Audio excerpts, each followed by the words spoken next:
Aujourd'hui, nous entrons dans l'Évangile selon Jean au chapitre 10, communément appelé le ou les discours sur le bon berger. Donc, la fin de semaine de l'Action de grâce, et c'est assez particulier parce qu'on pourrait pratiquement avoir inversé le message de la semaine passée avec le message de cette semaine, parce que la semaine passée, Luc nous a parlé d'une attitude d'action de grâce, et cette semaine, on va parler de la porte pour éventuellement entrer dans le discours sur le bon berger. Mais ce qui est spécial aussi, c'est que la semaine passée, on a reçu un missionnaire, Charles Millette, qui nous a parlé du texte dans l'Apocalypse où ça dit que Jésus est l'agneau, mais qui fait paître son peuple. Donc, il nous a déjà un peu fait une mise en bouche dans les thèmes qu'on va découvrir cette semaine et dans 2 semaines, et aussi la fois suivante. Donc, avant de nous plonger trop vite dans le chapitre 10, il faudrait faire attention de ne pas faire une petite gaffe. Vous savez, là, on a fait ensemble le chapitre 9. Bon, le chapitre 9, c'est la guérison de l'aveugle-né. On s'est immergé beaucoup, on l'a fait en 3 prédications quand même. Et puis là, arrive dans nos Bibles, notre lecture, ça fait quoi? Jésus fait, mettons, les 3 derniers versets du chapitre 9. « Et Jésus dit, « Moi, je suis venu dans le monde pour un jugement, afin que ceux qui ne voient pas voient, et que ceux qui voient deviennent aveugles. » C'est Jésus qui disait ça aux pharisiens qui avaient maltraité un aveugle-né guéri. Après avoir entendu cela, quelques pharisiens qui étaient avec lui, dirent « Nous aussi, sommes-nous aveugles? » Et Jésus leur répondit « Si vous étiez aveugles, vous n'auriez pas de péché. Mais maintenant, vous dites « Nous voyons. Aussi votre péché demeure. » On termine notre lecture, on est là. Wow, c'était un bon chapitre 9. Chapitre 10, on efface tout, on recommence à zéro. C'est une erreur à ne pas faire. Sachez que les numéros de chapitres dans nos Bibles, ils sont là que depuis le 13e siècle. Lorsque Jean a écrit son évangile, ou tous les autres auteurs du Nouveau Testament, il n'y avait pas forcément ces séparations-là, quoique souvent les numéros de chapitres sont placés généralement aux bonnes places, il ne faut pas les considérer comme des absolus. Et ici, ce qu'on va voir, c'est que le discours sur le bon berger, en fait, c'est la continuité de ces 3 versets-là. C'est Jésus qui continue de parler aux pharisiens. On a vu en masse lors du chapitre 9 combien les pharisiens étaient accusés par Jésus d'être des aveugles au sens spirituel du terme. Avez-vous en tête un autre passage d'un autre évangile où Jésus parle des pharisiens comme des aveugles? Dans Matthieu, oui.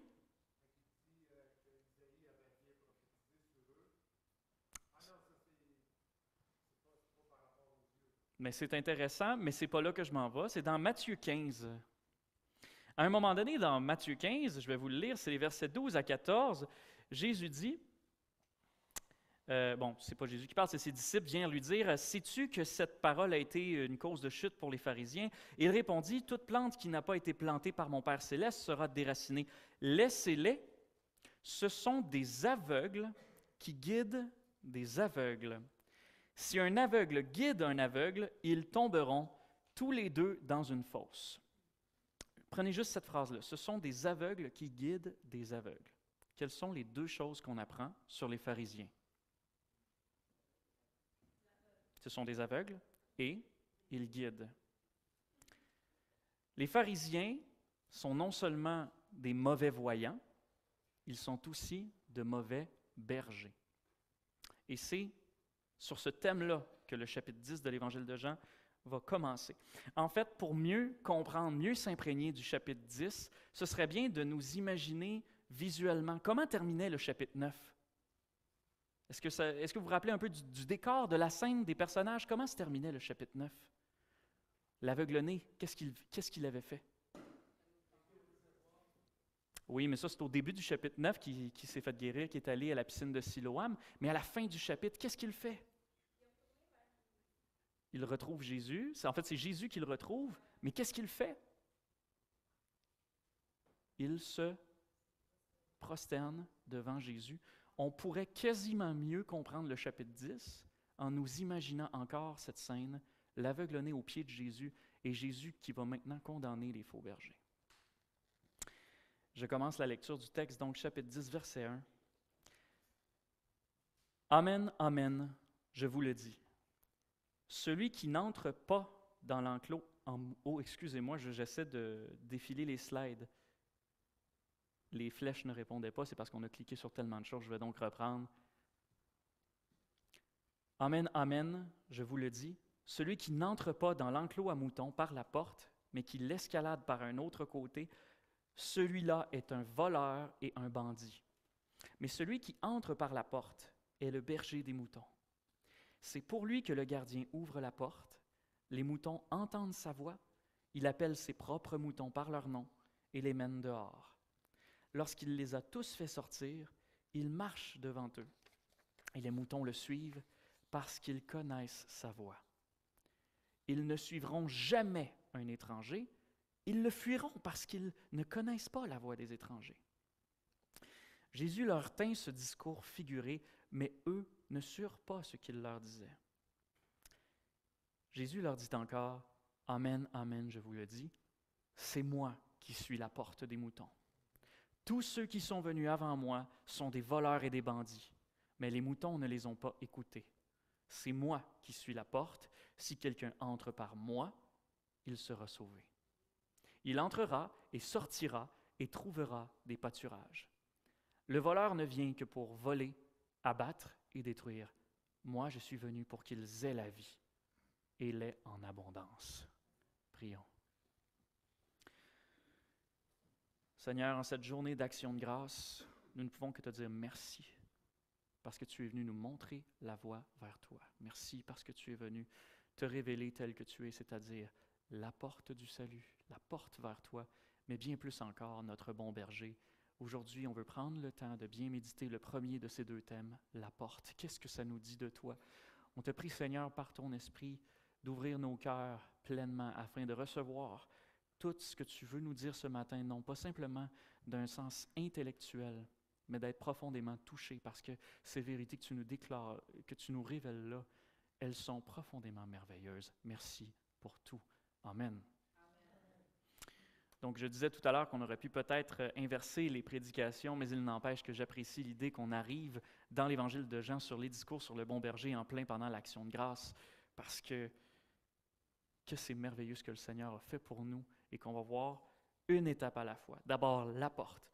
Donc, le chapitre 10 de l'Évangile de Jean est divisé en plus ou moins 4 grandes sections. On pourrait même dire 5 si on considère aussi la conclusion à la fin. Donc, dans la première grande section du chapitre, c'est-à-dire les versets 1 à 5, Jésus va monter un décor allégorique duquel il va tirer les thèmes et les images pour 2 enseignements successifs, c'est-à-dire les versets 7 à 10 et les versets 11 à 18. On pourrait même dire un 3e enseignement, puisqu'il va à nouveau puiser dans ces mêmes images lors d'une future confrontation avec les Juifs lors de la fête de la dédicace. Ça, c'est au verset 22 à 39. Le chapitre se termine sur ce qu'on pourrait donc appeler une 5e section très petite, donc 3 versets qui vont faire le pont et vers le chapitre 11. Et donc, ce qui est important à retenir dans l'immédiat, c'est qu'on a un discours inaugural et initial qu'on va étudier ensemble ce matin, et ensuite on va poursuivre sur ce premier enseignement-là qui est la porte des brebis. Dans 2 semaines, Dieu voulant, on parlera du 2e enseignement sur le bon berger. C'est important de nous imprégner d'abord pleinement de ce que nous disent les versets 1 à 5 si on veut bien comprendre les 3 sections qui suivent, les sections 2, 3 et 4. Et on va y aller tout de suite ensemble.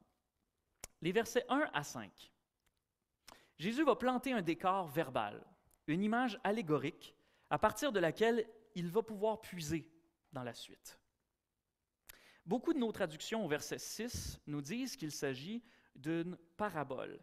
Et ce n'est peut-être pas la traduction la plus précise parce que le mot grec parabolé, c'est littéralement parabolé, n'apparaît même pas dans l'Évangile de Jean.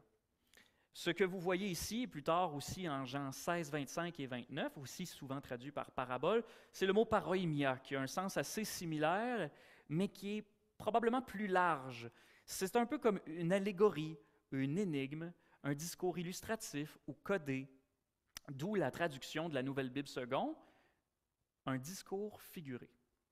Tandis qu'une parabole, c'est un genre de discours qui a un format un petit peu plus spécifique, il y a des codes un peu plus précis.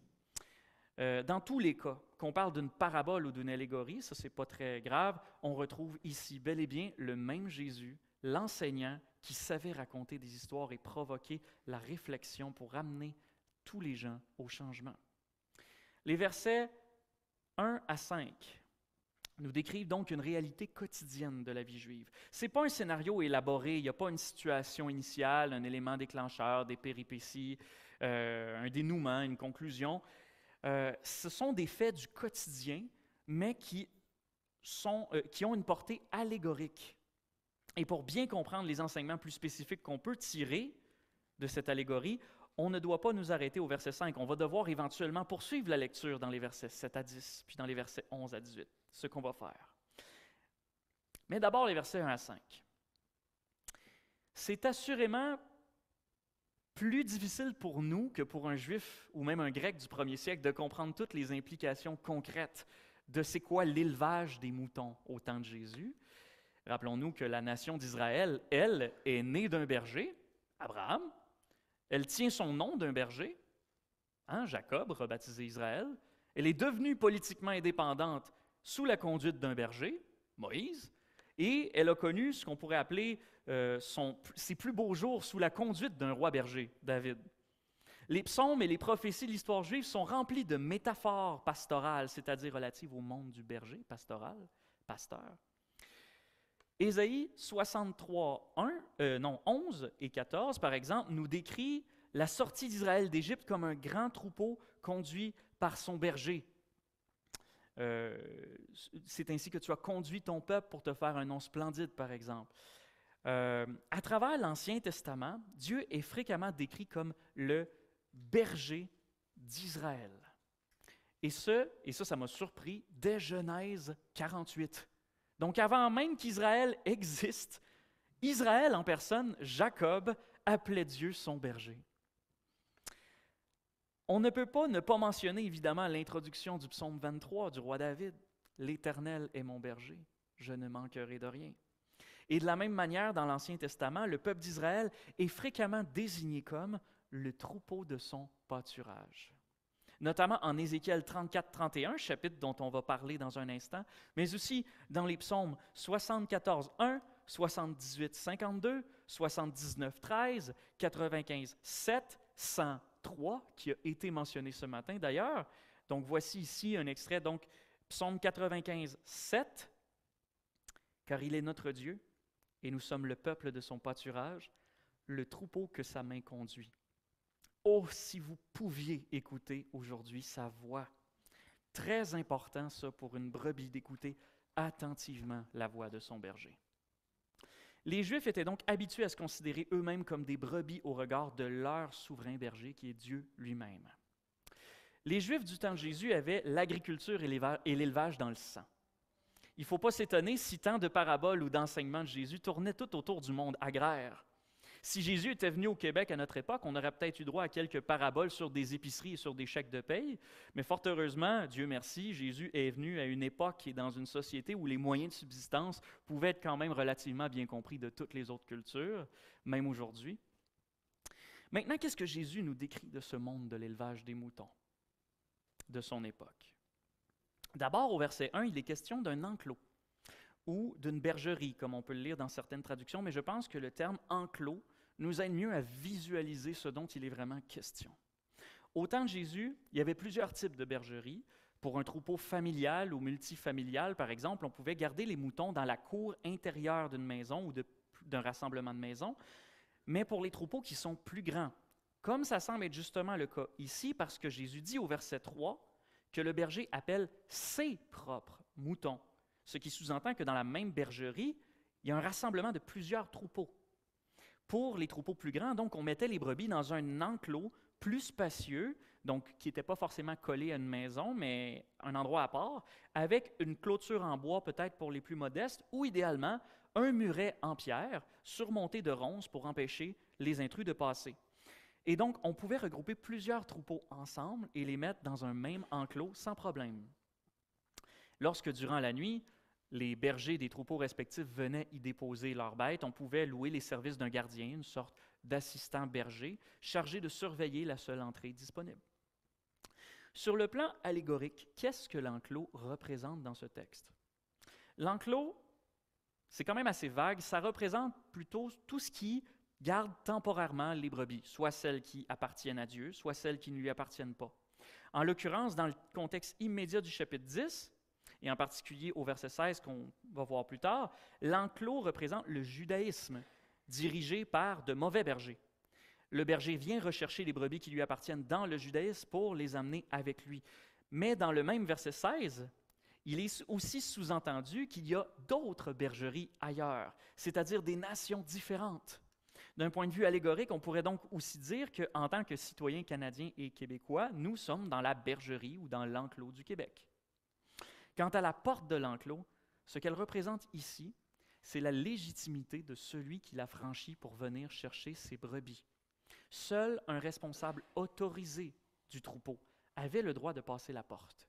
Celui qui entre par la porte est le berger des moutons. C'est pour lui que le gardien ouvre la porte, il n'y en a pas un autre. Sauf que dans ce beau décor, malheureusement, il n'y a pas que des gentils bergers et des gentils gardiens et des innocents petits moutons.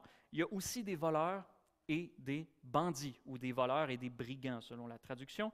Les mots voleurs et bandits sont souvent prononcés ensemble. C'est une façon typiquement juive, en fait, d'encapsuler une variété de personnages disponibles en joignant deux mots qui donnent une sorte d'intervalle sur les sens possibles. Donc, le voleur, par exemple, c'est celui qui s'infiltre discrètement.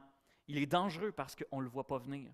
Le bandit, lui, c'est peut-être, ou qu'on pourrait plutôt traduire par brigand ou même par rebelle. Lui est plus dangereux à cause de son caractère violent. Donc, ça va situer ce genre d'individu menaçant ou dérangeant entre ces deux-là. Et bien sûr, dans l'image, ils escaladent le mur pour venir faire du mal au troupeau parce qu'ils ne peuvent pas passer par la porte. Leurs intentions sont évidemment mauvaises envers les moutons. Jésus dira au verset 10 que le voleur ne vient que pour voler, abattre et détruire. Je ne sais pas si ça arrivait souvent à l'époque qu'on prenne le risque de s'infiltrer dans une bergerie pour se contenter de tondre un mouton ou se contenter de prendre du lait, puis ensuite s'en aller en courant, en silence. S'il y en a ici qui ont vécu sur une ferme, vous me le direz si c'est possible d'ailleurs de tondre un mouton en silence.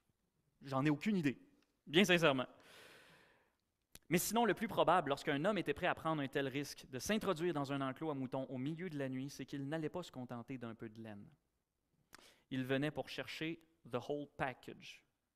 Et généralement, vu l'agilité que ça prenait pour franchir le mur, le plus pratique pour lui, c'était d'amener le mouton jusqu'au mur, de l'égorger sur place et de le passer par-dessus le mur discrètement. Et comptez pas à ce moment-là sur les autres brebis pour donner l'alerte, parce qu'apparemment, selon un auteur spécialisé dans les milieux agricoles, lorsqu'un prédateur, comme un loup ou un ours, trucide une brebis sous les yeux des autres brebis, aucune ne réagit. Les brebis survivantes sont tellement inconscientes de la réalité du danger qui les menace qu'elles restent plantées là à les regarder faire.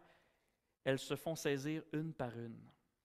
Voici d'ailleurs une vidéo pour vous donner une idée de l'instinct de survie d'une brebis.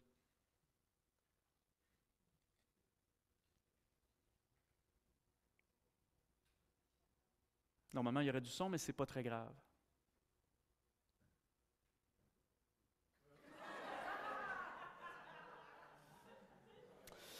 Donc, du même coup, ça nous donne aussi une belle image de c'est quoi un aveugle qui tombe dans une fosse, hein, Matthieu 15, 14.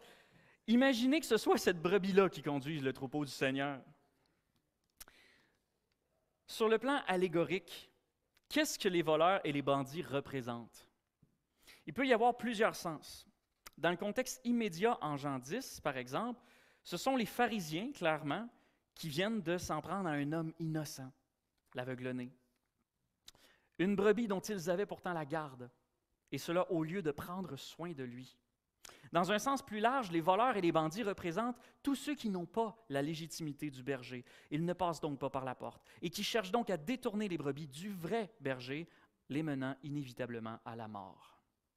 Fondamentalement, les voleurs et les bandits sont opposés en tout point au berger.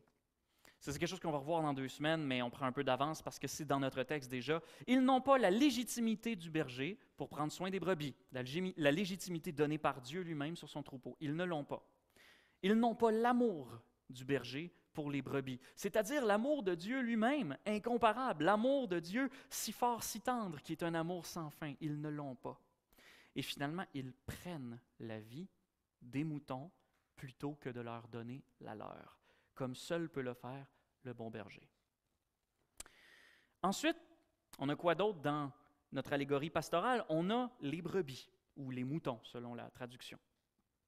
Les moutons ne sont peut-être pas les animaux les plus futés, ou comme dirait un proverbe québécois bien connu, ils ne sont peut-être pas le pogo le plus dégelé de la boîte, mais le lien de confiance qu'ils tirent avec leur berger leur donne une capacité vraiment impressionnante de reconnaître et de distinguer sa voix d'entre toutes les autres. On peut souvent rire des moutons pour leur stupidité sur certaines choses, mais Dieu leur a vraiment donné des dons particuliers. Et donc, du moins, telle est l'attitude des brebis qui appartiennent au berger seulement, à cause de cette faculté qu'ils ont à reconnaître leur berger. Les brebis peuvent facilement être divisées en deux catégories. Ce sont celles qui reconnaissent le bon berger et celles qui ne le reconnaissent pas. Là aussi, j'ai une vidéo encore, mais idéalement, ça nous prendrait du son. Est-ce qu'on est capable de faire un petit test? Si je mets le son de... Ah, merci. Ah, OK, il faut absolument que je mette du son ici sur le laptop pour que vous ayez du son là-bas. Même, on va le faire.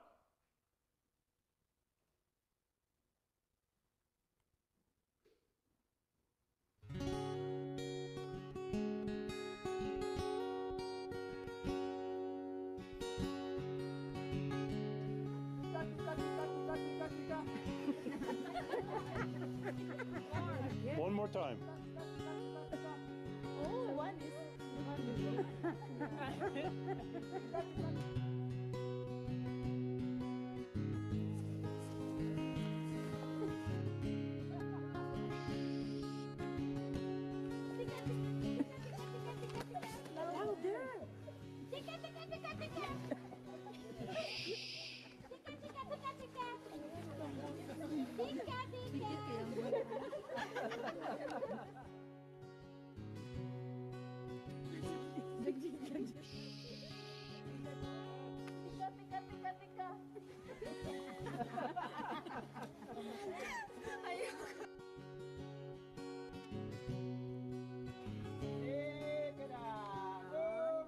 Oop. Look at them, look at them.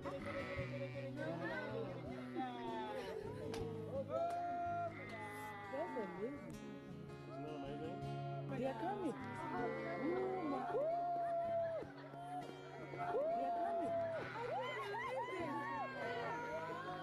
This is nice. God, this is amazing. Was that cool or what? You will never have the same again.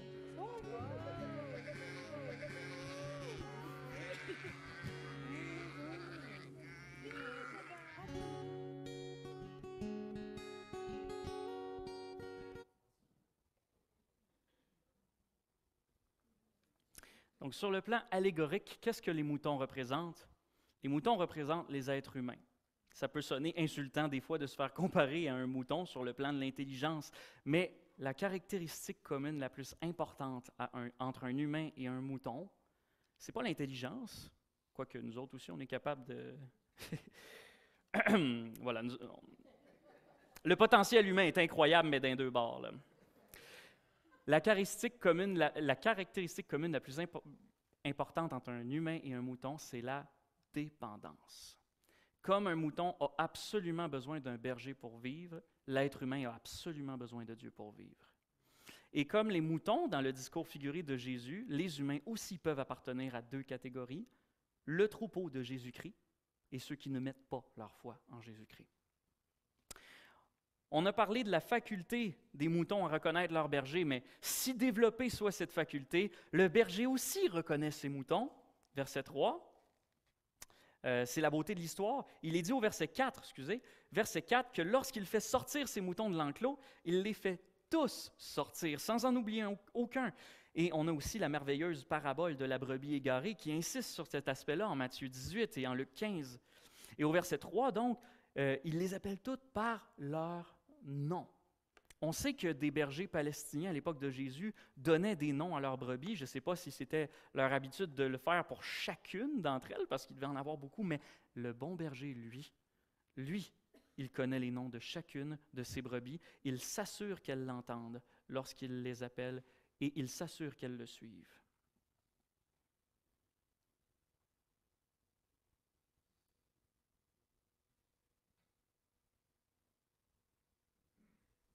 Timmy. Timmy.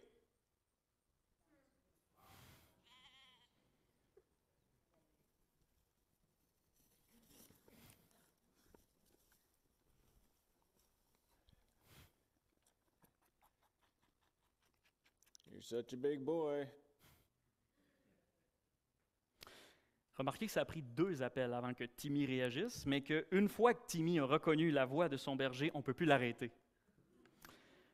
Dans un enclos composé de plusieurs troupeaux, lorsque le soleil se levait, ce que les bergers palestiniens faisaient souvent, c'est qu'ils se tenaient chacun à l'extérieur de l'enclos à différents endroits et chacun faisait son appel spécifique et les brebis allaient chacune vers son berger. Ensuite, le verset 4 nous dit que le berger marche devant ses moutons. C'est une chose qui diffère apparemment entre les bergers occidentaux comme nous et les bergers palestiniens. Apparemment, chez nous, les bergers se tiennent derrière le troupeau pour le faire avancer, puis on utilise beaucoup les chiens de berger aussi pour coordonner le troupeau dans la bonne direction. Mais les bergers palestiniens, eux, au temps de Jésus comme aujourd'hui, ils se tiennent devant le troupeau et le troupeau les suit pendant qu'ils ouvrent la marche, pendant qu'ils écartent le danger et qu'ils repèrent les points de nourriture et les points d'eau. Sur le plan allégorique, la réalité illustrée ici par le berger, c'est Jésus qui marche devant ses disciples, qui les conduit par sa parole, par sa voix, alors que ses disciples le suivent avec confiance et avec foi. De la même manière que Dieu, le berger d'Israël, comme on voyait dans Ésaïe 63, qui racontait la sortie d'Égypte, Dieu, le berger d'Israël, marchait devant les Hébreux dans le désert, sous la forme d'une nuée. Nous suivons Jésus, qui est la lumière du monde et le bon berger. En plus de la réalité quotidienne de l'élevage des moutons en Israël, sur le plan de l'espérance religieuse aussi, les Juifs attendaient la venue d'un divin berger qui prenait 2 formes, à la fois leur roi et leur Dieu. Comme on peut le voir par exemple chez le prophète Michée ici, en Michée 2, 12 et 13, « Oui, je te rassemblerai tout entier, Jacob. Oui, je te regrouperai, reste d'Israël. Je le réunirai comme des moutons dans une bergerie, comme un troupeau dans son pâturage. Il y aura une foule bruyante d'hommes. Celui qui ouvre la brèche monte avec eux. Ils ouvrent la brèche, passent la porte et en sortent. Leur roi passe devant eux et le Seigneur est à leur tête. » Le roi et le Seigneur. Mais le texte prophétique, qui est sans aucun doute le plus parlant à ce sujet, c'est le chapitre 34 du livre d'Ézéchiel, et qui vaut la peine qu'on aille en lire une partie ensemble. Tournez avec moi, si vous voulez, dans vos Bibles, en Ézéchiel chapitre 34, parce qu'on va faire une certaine lecture à partir du verset 1. La parole du Seigneur me parvint. Humain, parle en prophète sur les bergers d'Israël. Parle en prophète et dis-leur aux bergers, ainsi parle le Seigneur Dieu. Quel malheur pour les bergers d'Israël, qui se repaissent eux-mêmes. Les bergers ne devraient-ils pas faire paître le troupeau? Vous mangez la graisse, vous êtes vêtus avec la laine, vous avez sacrifié les bêtes grasses, vous ne faites pas paître le troupeau. Vous n'avez pas fait reprendre des forces aux bêtes qui étaient faibles, soigner celles qui étaient malades, panser celles qui étaient blessées. Vous n'avez pas ramené celles qui s'égaraient, cherché celles qui étaient perdues, mais vous les avez dominées avec force et avec rudesse. Elles se sont dispersées, faute de bergers, elles sont devenues la proie de tous les animaux sauvages. Elles se sont dispersées. Mon troupeau erre dans toutes les montagnes et dans toutes les collines élevées. Mon troupeau est dispersé sur tout le pays. Personne n'en prend soin, personne ne le cherche. À cause de cela, bergers, écoutez la parole du Seigneur. Par ma vie, déclaration du Seigneur Dieu. À coup sûr, parce que mon troupeau est livré au pillage et parce qu'il est devenu la proie de tous les animaux sauvages faute de bergers, Parce que mes bergers ne prenaient aucun soin de mon troupeau, parce que les bergers se repaissaient eux-mêmes et ne faisaient pas paître mon troupeau, à cause de cela, bergers, écoutez la parole du Seigneur. Ainsi parle le Seigneur Dieu, je m'oppose aux bergers. Je leur réclamerai mon troupeau. Je ne les laisserai plus paître mon troupeau, pour que les bergers ne se repaissent plus eux-mêmes. J'arracherai mon troupeau de leur bouche, et il ne sera plus une proie pour eux. Car ainsi parle le Seigneur Dieu, je vais moi-même prendre soin de mes bêtes et les passer en revue. Comme un berger passe en revue son troupeau quand il est au milieu de ses bêtes éparpillées, ainsi je passerai en revue mon troupeau et j'arracherai mes bêtes de tous les lieux où elles ont été dispersées. Un jour de nuée et d'obscurité épaisse. Je les ferai sortir d'entre les peuples, je les rassemblerai de tous les pays et je les ramènerai sur leur terre. Je les ferai paître sur les montagnes d'Israël, dans les ravins et dans tous les lieux d'habitation du pays. Je les ferai paître dans un bon pâturage, et leur domaine sera sur les montagnes qui dominent Israël. Là, elles se coucheront dans un bon domaine, et elles pourront paître dans de gras pâturages, dans les montagnes d'Israël. C'est moi qui ferai paître mon troupeau. C'est moi qui ferai coucher les bêtes. Déclaration du Seigneur Dieu. Je chercherai celle qui est perdue. Je ramènerai celle qui est égarée. Je panserai celle qui est blessée. Et je ferai reprendre des forces à celle qui est malade. Mais je détruirai celle qui est grasse et forte. Je les ferai paître avec équité. Comme on l'avait déjà vu à la fin du chapitre 9 de l'Évangile de Jean il y a 2 semaines, la bonne nouvelle du salut vient souvent en compagnie d'un jugement en arrière-plan. Israël était perdu, dispersé par ses propres bergers, ses propres conducteurs. Et ceux qui n'ont pas pris soin des brebis du Seigneur seront sévèrement jugés. Mais la bonne nouvelle, c'est que Dieu vient lui-même prendre soin de ses brebis. Dieu est avec nous, Emmanuel, et ça c'est merveilleux. Et plus loin, au verset 23 et 24, Ézéchiel précise sous quelle forme viendra ce berger. Je nommerai à leur tête un seul berger qui les fera paître. David, mon serviteur. Il les fera paître, il sera leur berger. Moi, le Seigneur, je serai leur Dieu. Et David, mon serviteur, sera prince au milieu d'eux. C'est moi, le Seigneur, Yahweh, qui ai parlé. Mais juste un instant. En quelle année écrit Ézéchiel? C'est autour de 500 avant Jésus-Christ. Tandis que David, lui, est venu quand? Autour de 1000 avant Jésus-Christ. David est déjà mort, ça fait presque 500 ans. Comment ça se fait que David s'en vient? C'est qui David ici? C'est le descendant de David. C'est Jésus-Christ. Il a à la fois la légitimité du roi David et la légitimité du Seigneur qui fait paître son troupeau parce qu'il est à la fois le roi d'Israël et son Dieu. Maintenant qu'on a pris notre temps pour expliquer le discours figuré des versets 1 à 5, on peut se focaliser un peu plus sur le premier enseignement de Jésus, au verset 7 à 10. Suite à l'allégorie initiale, qui nous avait fait découvrir le monde de l'élevage des moutons, et en particulier le rôle proéminent du berger qui conduit les moutons hors de l'enclos, on pourrait s'attendre à ce que Jésus enchaîne tout de suite en développant premièrement la figure du berger. Je suis le bon berger. Mais étonnamment, avant de développer plus en profondeur la figure du berger, ce qui s'en vient qu'à partir du verset 11, avant de dire « c'est moi qui suis le bon berger », Jésus commence par dire « c'est moi qui suis la porte des brebis ». C'est assez inattendu. Jésus vient de décrire le monde de l'élevage des moutons. Il nous parle du berger qui se fait ouvrir la porte, qui entre par la porte et qui fait sortir ses moutons par la porte. La porte est peut-être très utile dans l'histoire, mais ce n'est pas ça qui fait d'elle le héros de l'histoire. Il me semble qu'il y aurait pas mal plus de gloire pour Jésus à commencer d'abord par se présenter comme le berger que comme une plaque de bois avec des gonds. Quand on distribue les rôles d'une pièce de théâtre et que tu te fais donner le rôle d'une porte, généralement, c'est mauvais signe. Ça veut dire que tu n'as pas dû impressionner grand monde durant ton audition. Ouais, moi, j'ai joué dans Roméo et Juliette. Ah ouais, tu as joué quel rôle? Ouais, je jouais le balcon. C'est pas ce qu'il y a de plus prestigieux, mettons, normalement. Mais ça nous force à nous poser la question, qu'est-ce que Jésus tient absolument à nous révéler de son identité en commençant d'abord par se désigner comme la porte avant de se désigner comme le berger.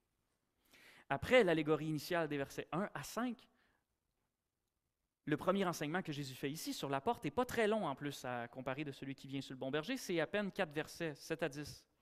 Mais il n'en demeure pas moins qu'il s'agit de l'une des précieuses déclarations de Jésus en « moi, je suis », méticuleusement sélectionnée par Jean l'évangéliste pour nous révéler pleinement l'identité de Jésus. Alors, ça vaut la peine qu'on se pose la question et qu'on médite sur ces paroles. Notre défi, c'est de comprendre ce que « je suis la porte » veut dire à côté de « je suis le bon berger ». Avant toute chose, il faut garder à l'esprit que les deux images se renforcent mutuellement et qu'on ne peut pas complètement les séparer l'une de l'autre. Si la porte est si importante dans le contexte de la bergerie, c'est précisément parce que c'est la porte du berger. Mais cela étant dit, qu'est-ce qu'on apprend de plus sur Jésus en lisant qu'il est le bon berger? Qu'en plus d'être le bon berger, il est la porte des brebis. Pour le dire rapidement, l'enseignement sur le bon berger, dont on va parler dans 2 semaines, met l'accent sur l'œuvre de Jésus pour les brebis. Tandis que l'enseignement sur la porte, dont on va parler maintenant, met l'accent sur la réponse des brebis à l'œuvre de Jésus. Jésus dit, au verset 9, « C'est moi qui suis la porte. Si quelqu'un entre par moi, il sera sauvé. » Pour bien comprendre ce que représente la porte, on va examiner 3 choses que la porte nous enseigne sur le salut. Le dynamisme du salut, la confiance du salut et l'unicité du salut. Le dynamisme, la confiance et l'unicité du salut, pour ceux qui le notaient. Donc, premièrement, la porte en Jean 10 nous en dit gros sur le dynamisme du salut. C'est probablement le plus surprenant des 3 points que je veux soulever parce qu'en principe, une porte, ce n'est pas quelque chose qui est très dynamique. Hein. Ça reste sur place, ça ouvre, ça ferme, bon, c'est tout. Hein. Des fois, ça barre, des fois, ça grince. Bon. Mais Jean 10 n'est pas le seul texte des évangiles qui nous parle d'une porte qui mène au salut. C'est pourquoi on a peut-être un petit peu de démêlage à faire. En Jean 10, ce n'est pas la porte elle-même en tant que lieu ou en tant qu'endroit qui est importante, c'est le passage de la porte, en tant que réponse à la voix du berger, qui est le centre de l'illustration. Jésus n'a pas seulement dit que celui qui passerait la porte serait sauvé, verset 9. Avant ça, il a mis en place tout un décor avec des moutons qui répondent à la voix de leur berger, verset 3, et qui le suivent là où il va, verset 4. Ce qui est mis en valeur dans cette allégorie-là, ce n'est pas le fait de simplement franchir la porte, c'est le fait de suivre la voix du berger qui nous attend de l'autre côté. Et par extension, de continuer à le suivre, même une fois la porte franchie. Quant à ce qui se trouve de l'autre côté de la porte, le lieu qui se cache derrière, ce n'est pas non plus ce qui est le plus important dans l'illustration en Jean chapitre 10. Il y a d'autres moments dans les évangiles où Jésus nous parle d'une porte qui s'ouvre vers le royaume des cieux.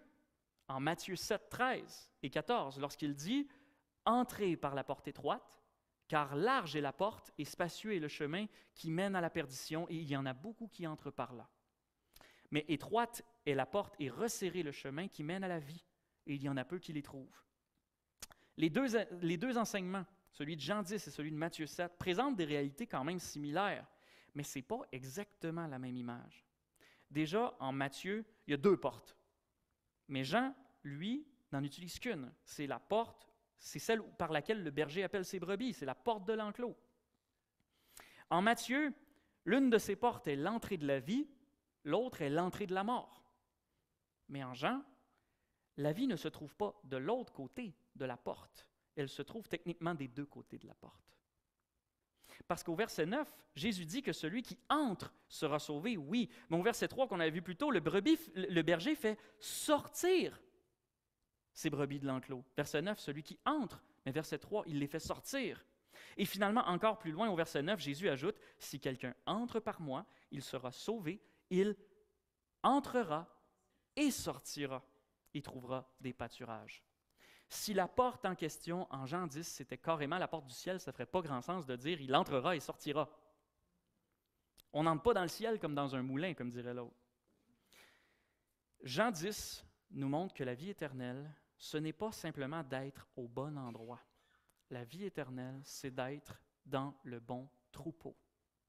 Ce n'est pas simplement d'être au bon endroit, c'est d'être dans le bon troupeau. Et un troupeau, par définition, ça bouge. C'est vivant.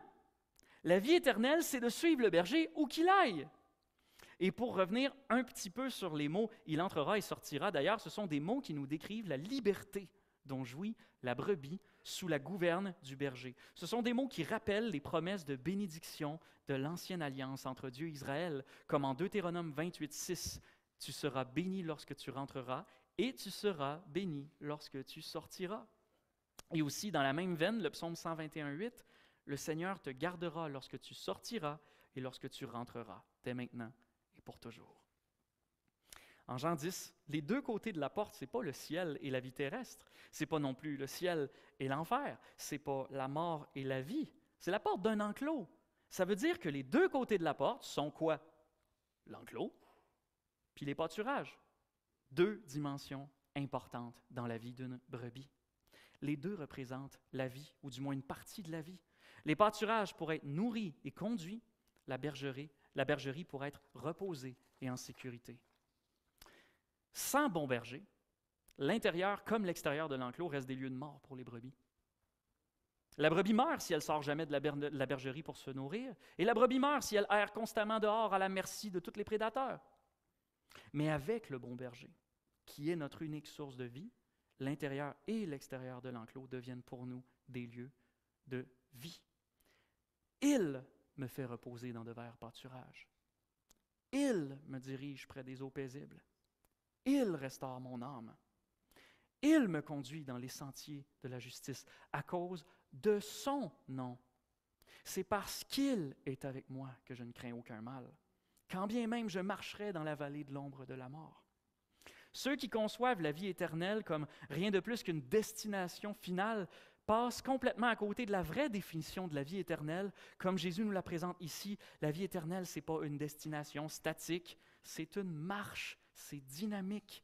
Ça commence ici. Même si on est encore dans ce monde, qui est loin d'être parfait d'ailleurs, et que bien des souffrances nous y attendent encore, simultanément et paradoxalement, par Jésus-Christ, nous avons déjà les uns les autres accès auprès du Père. Éphésiens 2:18. Nous avons déjà une liberté de mouvement et d'action sous la conduite du bon berger et du Saint-Esprit, et nous avons déjà accès aux verts pâturages que sont pour nous la présence de Dieu, la grâce de Dieu et la parole de Dieu. Nous avons non seulement déjà la vie, mais nous l'avons, comme dit le verset 10, en abondance. C'est-à-dire, comme dit Donald Carson en commentant le verset 10, la plus belle vie que l'on puisse imaginer. Est-ce que vous le croyez, vous, que la vie chrétienne, c'est la plus belle vie qu'on puisse imaginer? Moi, j'avoue, je n'agis pas toujours comme si je le croyais vraiment. Mais c'est pourtant bien le cas. Le bon berger prend soin de moi comme il prend soin de toutes ses brebis, et je ne manquerai de rien. Psaume 23. Que ce soit dans l'enclos de la culture juive, dans l'enclos du Québec, du Canada, dans l'enclos du monde en général, Jésus-Christ est le seul bon berger qui prend grand soin de chacune de ses brebis dès maintenant et à jamais. Donc, vu sous cet angle-là, le salut, c'est dynamique parce qu'il ne se limite pas à un seul côté de la porte. Mais à ce moment-là, si ce n'est pas la porte qui détermine l'endroit du salut, à quoi sert la porte? Dans la déclaration de Jésus, c'est moi qui suis la porte. Il faut vous imaginer la scène dans la peau d'une brebis. On ferait tous une coupe de pied de moins. Là. Je sais que pour certains d'entre nous, ça risque d'être plus difficile que d'autres à se l'imaginer. Là. Mais imaginez que vous êtes une brebis, une toute petite brebis, d'un côté du mur de l'enclos, le mur en pierre, mettons. Et que le mur, donc, est plus grand que vous, et que de l'autre côté de ce mur-là, hors de portée de vue, il y a une voix qui vous appelle « Viens à moi ». Les moutons entendent sa voix. Verset 3. Si vous ne reconnaissez pas à qui appartient la voix qui vous appelle, si vous n'avez aucune relation personnelle avec celui qui vous appelle, si vous n'avez aucun lien de confiance avec cet étranger qui vous appelle, il n'y a absolument aucune chance que vous bougiez de l'endroit où vous êtes, dans la logique d'un mouton, bien sûr. Et on l'a vu dans son instinct de survie, le mouton, il aurait le tour, lui, de se sentir bien, même à côté d'un prédateur. Donc, même la nécessité ne le ferait pas bouger, c'est seulement s'il fait confiance à la voix du berger qui l'appelle qu'il va se déplacer. Pour bouger, vous devez avoir confiance en le berger. Et cette confiance, dans la logique d'une brebis toujours, c'est une confiance du type tout ou rien. Le mouton qui a suivi le berger de l'autre côté de la porte, il ne va pas se contenter de s'arrêter là parce que hier, j'ai franchi la porte, maintenant, j'ai plus besoin du berger, tout va être beau, je vais me suffire à moi-même. Non, il va suivre le berger partout où le berger va l'appeler ensuite, parce que c'est son berger. À un autre moment, Jésus dit, si vous aviez de la foi comme un grain de sénévé, vous diriez à cette montagne, transporte-toi et se transporterait. En nous comparant à des moutons, Jésus nous enseigne sur la qualité de la vraie foi d'une façon qui est très similaire. C'est un petit peu comme si Jésus disait, si vous aviez de la foi comme un petit mouton qui franchit une porte, vous serez sauvés. Parce que le mouton qui a assez de foi pour franchir une simple porte, il a la foi nécessaire pour franchir, c'est quoi qu'on dit, monts et vallons, par bons et par veaux, tout le chemin du berger à la suite du berger. Il y a ce chant que je me garderai de chanter, mais qui dit « Ain't no mountain high and no valley low, ain't no river wide enough to keep me from getting to you. » Dans le chant, c'est « Babe », mais on pourrait dire « Lord ». Si je n'ai pas dit la mélodie, j'espère au moins que vous resituez le chant. Hein? S'il n'a pas la foi pour aller jusqu'au bout du monde, il ne franchira même pas une porte. Mais ça, c'est à la seule condition que le mouton reconnaisse le berger comme son berger. Et donc, passer la porte, c'est reconnaître Jésus-Christ comme son seul berger légitime. Seul celui qui met sa foi en Jésus-Christ aura la vie éternelle. On a ici une nouvelle image dans l'Évangile de Jean, mais qui pointe encore une fois vers cette même vérité. Celui qui croit à la vie éternelle, Jean 3,16, Jean 6,47. Et donc, pour répondre à la question qu'on a posée il y a un instant, si ce n'est pas la porte qui détermine l'endroit du salut, à quoi elle sert la porte? La réponse est, la porte est le test de la véritable foi. C'est la foi en Jésus-Christ qui mène au salut, et c'est Jésus-Christ qui est la porte, qui est aussi le test de cette foi. Aucun de ceux qui n'auront pas reconnu Jésus-Christ comme leur bon berger n'aura la foi nécessaire pour vivre leur vie à l'écoute et à l'obéissance de sa voix. Même pour une instruction aussi simple que « Venez à moi ». Si Jésus n'est pas le berger de votre âme, tout pour vous va être une bonne raison de ne pas l'écouter. Tout pour vous va être une bonne raison de ne pas aller vers lui pour avoir la vie éternelle. Et pourtant, il n'y a pas d'autre sauveur. Tous ceux qui sont venus avant moi sont des voleurs et des bandits, verset 8. Les versets 2 et 3 disaient aussi, « Mais celui qui entre par la porte est le berger des moutons, c'est pour lui que le gardien ouvre la porte, pour lui et pour lui seul. » Contrairement aux nombreux voleurs et aux bandits qui cherchent à s'introduire constamment dans l'enclos, dans la bergerie, par toutes sortes d'autres moyens détournés, il n'y a que le berger qui entre par la porte. Parce qu'il n'y a que le berger qui a l'autorité légitime pour prendre soin de son troupeau. John MacArthur, dans ses mots, nous dit que la porte représente la légitimité, le privilège, l'autorité et la propriété du bon berger. Et j'ajoute à ça, donc, l'unicité du salut. Puisqu'il n'y a qu'un seul berger légitime annoncé par Dieu, il n'y a aussi qu'un seul salut, qu'une seule voie d'accès à Dieu. Mais qui sont donc ceux dont Jésus dit au verset 8 qu'ils sont venus avant lui? Dans le contexte immédiat, les premiers visés, ce sont toujours évidemment les pharisiens du chapitre 9, qui sont probablement toujours présents en Jean 10, en train de l'écouter. Ce sont les faux enseignants, les faux docteurs du judaïsme, ceux qui ont négligé la justice et l'amour de Dieu au profit d'autres règles, comme on le voit en Luc 11, 42, issus pour la plupart de leur tradition orale. Ce sont ceux qui ont détourné le peuple juif de la volonté de Dieu au nom d'une fausse interprétation de Dieu. Ce sont des faux bergers qui ont détourné le peuple d'Israël du divin berger. Et lorsque Jésus ajoute à la fin du verset 8, « Mais les moutons ne les ont pas écoutés », difficile de ne pas reconnaître ici l'aveugle-né, qui ne s'est pas laissé intimider par les injonctions des pharisiens répétées à renier Jésus. Mais la formule « ceux qui sont venus avant moi » peut aussi avoir une portée un peu plus large et désigner, par exemple, les faux messies, qui ont été quand même nombreux à l'époque avant et pendant Jésus. et qui sont souvent avérés n'être ni plus ni moins que des chefs de rébellion contre l'Empire romain, des rébellions bien éphémères. D'ailleurs, il me semble que le mot grec qui est utilisé dans notre texte pour bandit, qui est le mot lestes, c'est aussi un mot qui était utilisé pour parler d'un rebelle, d'un révolutionnaire. Parce que pour l'Empire romain, c'était toute la même racaille. Hein. Bandit, rebelle, révolution, c'est tout pareil. Ceux qui sont venus avant Jésus pourraient donc inclure ceux qui ont prétendu être le bon berger à la place du bon berger. Et j'ose dire que ce n'est pas parce que Jésus a dit « avant moi » qu'après lui, il n'y en a pas eu d'autres. Et il nous avertit même de ça dans les autres évangiles. Combien on en a vu passer dans l'actualité avec les années, des pasteurs, des prêtres, des supposés responsables de l'Église de Dieu qui ont abusé des brebis plutôt que d'en prendre soin, qui ont précipité les gens hors de la foi plutôt que de les y amener, qui ont propagé la mort plutôt que la vie. Dans cet ordre d'idées-là, comme pour les pharisiens aussi, les voleurs et les bandits, c'est quiconque fait du mal aux brebis et ou tente de les arracher au bon berger.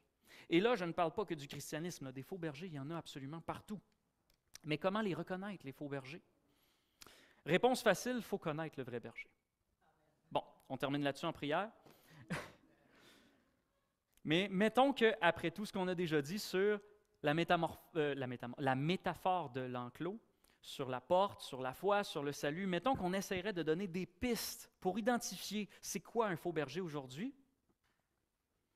J'ai quelques pistes pour vous, je ne prétends pas que ce soit exhaustif, mais on pourrait en parler longtemps, mais j'ai juste 3 indices qui, je pense, vont quand même regrouper beaucoup de ces faux bergers-là qui sont à la mode aujourd'hui. Premièrement, un faux berger, c'est tout ce qui t'amène à te satisfaire de qui tu es, comme tu es, sans changement ni besoin d'aide. Ce que je veux dire par te satisfaire de qui tu es, ce n'est pas quand toi-même tu n'as pas de valeur, loin de là, parce que le bon berger lui-même est prêt à donner sa propre vie pour toi à cause de l'immense valeur que tu as à ses yeux. C'est ce qu'on va voir dans 2 semaines. Ce que je veux dire par ce qui t'amène à te satisfaire de qui tu es, c'est ce qui va t'amener à te considérer toi-même autosuffisant spirituellement. Tu n'as pas besoin d'un berger, tu es capable de te diriger tout seul, de te nourrir tout seul, de te protéger tout seul, de pourvoir à tous tes besoins spirituels tout seul. C'est tout ce qui t'amène à te dire « Je n'ai pas besoin de faire partie du troupeau du bon berger ». Deuxième piste, un faux berger, c'est tout ce qui t'amène à te satisfaire de où tu es, qui te pousse à l'inaction, qui te font faire du surplace. Tu n'as pas besoin de chercher une porte, tu aimes ta situation et tu n'as pas besoin de voir au-delà du mur. Ce monde, cet enclos matériel dans lequel tu es confiné, te suffit amplement. Mais n'oublions pas que le jugement d'une brebis à déterminer s'il est à la bonne place est très biaisé, ou du moins pas très au point. Tout ce qui t'amène à te dire « Je n'ai pas besoin de suivre le bon berger ». Et finalement, un faux berger, c'est tout ce qui cherche à se faire passer pour le bon berger, mais sans l'être. C'est soit, premier cas de figure, un imposteur qui t'a convaincu que ta vie pouvait avoir un sens sans Dieu, que tous tes besoins spirituels pouvaient être pourvus sans Dieu et que tu pouvais trouver la sécurité éternelle, sans Dieu, mais avec ce faux berger. Faux berger ici ne voulant pas simplement dire une personne, ça peut être une philosophie de vie, ça peut être un système de pensée, ça peut être une conviction personnelle, ça peut être vous-même. Ou deuxième cas de figure, où ça s'applique aussi, ce serait le faux berger qui imite le vrai berger. Ça pourrait être un peu comme les pharisiens en Jean 9 ou comme des prêtres et des pasteurs abuseurs d'aujourd'hui. C'est quelqu'un ou quelque chose qui a usurpé l'identité ou l'autorité du bon berger avant de te faire du mal ou de faire du mal à des brebis autour de toi et qui aujourd'hui te laisse blessé avec la fausse impression que Jésus, il ne vaut pas mieux que ça. Bref, c'est tout ce qui t'amène à te dire « Je n'ai pas besoin de Jésus comme berger ». Soit parce que tu penses avoir trouvé mieux, soit parce que tu penses que Jésus est indigne de confiance. En résumé, un faux berger, c'est toute personne ou tout raisonnement qui te décourage de vouloir passer la porte. J'ai écrit ici « décourage », mais je préfère ce que j'ai écrit sur le PowerPoint, c'est tout ce qui vient t'empêcher de passer la porte, avec toute l'inventivité qui vient avec. Tous les moyens sont bons pour ne pas aller vers le bon berger. Jésus-Christ dit ici qu'il est la porte. Ça veut dire qu'il n'y a pas deux portes vers la vie, la liberté et la sécurité éternelle. Ce que Jésus-Christ dit ici, dans une allégorie pastorale, il l'aurait dit même plus tard, encore plus clairement, en Jean 14, 6. C'est moi qui suis le chemin, la vérité et la vie. Personne ne vient au Père sinon par moi. Ou encore, comme on peut lire en Actes 4, 12, oh, excusez-moi, je l'avais à l'écran ici. Comme on peut lire donc en Actes 4, 12, « Il n'y a de salut en aucun autre, car il n'y a sous le ciel aucun autre nom qui a été donné parmi les hommes par lequel nous devions être sauvés. » On l'a vu en début de message, et en particulier chez le prophète Ézéchiel, c'est Jésus qui était le sauveur promis par Dieu.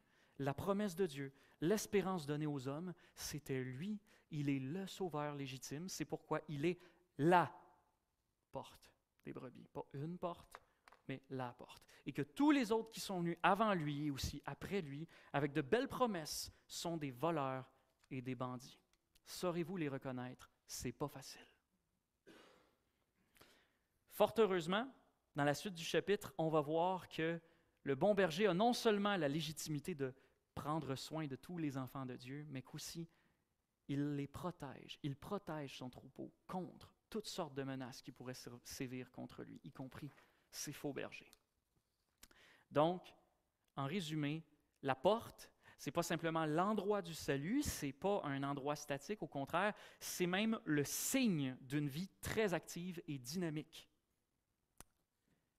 C'est le test du salut. La porte, c'est le test du salut. Il n'y a que par la foi qu'on peut la franchir. Et troisièmement, la porte, c'est le symbole de la légitimité de Dieu, de Jésus, comme seul et unique bon berger envoyé par Dieu. Passer la porte, c'est reconnaître Jésus-Christ comme son seul berger légitime. Ça, c'est ce que la foi implique du côté de la brebis, qui doit faire un choix. Mais dans 2 semaines, Dieu voulant, on va parler maintenant de l'œuvre du bon berger pour ses brebis. Prions.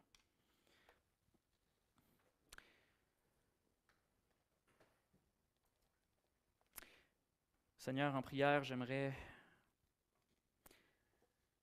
mentionner une petite anecdote que j'ai entendue récemment de R.C. Sproul. À l'occasion d'un débat avec l'un de ses professeurs à l'école, il s'était fait demander « Est-ce que pour toi, il n'y a rien que Jésus qui permet de se rendre jusqu'à Dieu? » Et à demi-mot, un peu gêné, il avait répondu « Oui ». Et évidemment, ça lui a attiré les foudres et sa professeure l'a rabâché devant tout le monde et il a dit « Ça, c'est la chose la plus égocentrique, la plus prétentieuse que j'ai jamais entendue. » Mais je suis content de voir que après cette intervention en classe, il a pu reparler avec sa professeure de tout ça et la faire peut-être un peu réfléchir parce qu'il lui avait dit « Mais au moins, il y en a une voie. » Et ça, c'est ce que tu nous enseignes dans ce passage-là. Tu n'es pas venu montrer que tu étais la voie dans le but de nous apporter le désespoir face à toutes les autres solutions ou tous les autres faux bergers qui ne marchent pas. Tu es venu nous montrer quelle était la voie parce que tu voulais nous sauver. Et pour plusieurs d'entre nous, on a connu c'était quoi la différence entre être errant comme une brebis sans berger et répondre à la voix du bon berger. On te sera éternellement reconnaissant pour ça. Et en cette fin de semaine d'Action de grâce particulièrement, je te demande de nous aider à méditer sur le sens profond de ce que ça veut dire de t'appartenir, d'être sous ta bonne garde. Merci Seigneur pour ce privilège que tu nous as accordé, de nous accorder la vraie liberté en toi.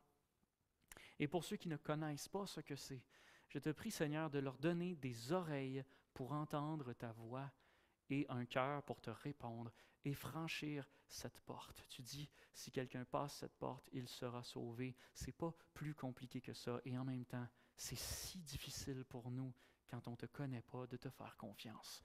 Je te prie vraiment de parler au cœur de celui qui écoute.